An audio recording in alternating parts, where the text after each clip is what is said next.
welcome to Rants from a Chaise Longue. This is the first rant from a Chaise Longue, so I think it's only appropriate that I'm going to rant for a minute about the name of this piece of furniture, a chaise longue. Now, if you're watching this and you're American, you might be wondering why I'm calling it a chaise longue and not a chaise lounge. Well, that means it's time to talk about folk etymology. Now, as you probably already know, folk etymology is the force by which an unfamiliar phrase gets turned into something the speaker is more comfortable with. Now, to an English speaker, chaise longue probably does look a bit weird, but that pronunciation has endured in the UK, so what on earth happened here in the US? Linguists have concluded that at some point an American probably saw the phrase written and thought either that it said lounge or that it should say lounge, which is fair enough to an extent since it does use the same letters, albeit in a different order. And through the process of folk etymology, the name stuck, probably helped by the fact that coincidentally, lounging is exactly what you do on a chaise longue.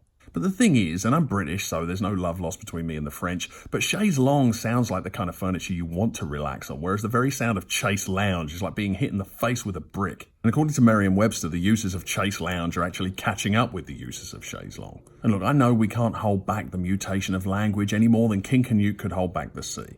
Why should we even want to? After all, a lot of the words that the most pernickety grammarians cling on to only came about because of vowel shifts or word amalgamation or some other inexorable process of language that just happens whether you want it to or not. But what do I do if I call it a chaise longue one day and then somebody says I should have called it a chaise lounge? What then? I don't want to be the well actually guy, but I'm not going to let that slide. So what do? All I'm doing here is get myself worked up over something that will probably never happen, and goodness knows there are other things that are much more worth getting worked up over. I have to call myself out here because I'm walking around claiming that I'm preserving the original pronunciation of the phrase, but I'm calling it a chaise longue, whereas if I was actually using the French pronunciation, I'd be saying chaise longue. I'm actually anglicising the first word and preserving the French in the second word. So if I'm only preserving half the correct pronunciation, what does that make me? It makes me a hypocrite. Half a hypocrite maybe, but a hypocrite nonetheless. I mean, who am I to be picky over only one word out of two? Look, I know we're all hypocrites from time to time, you, me, everybody. But right now, I'm the idiot that's being a hypocrite and putting it on YouTube for everybody to see. So why am I saying this? Why am I recording it? Why am I posting it? I have no idea. Stupid idea.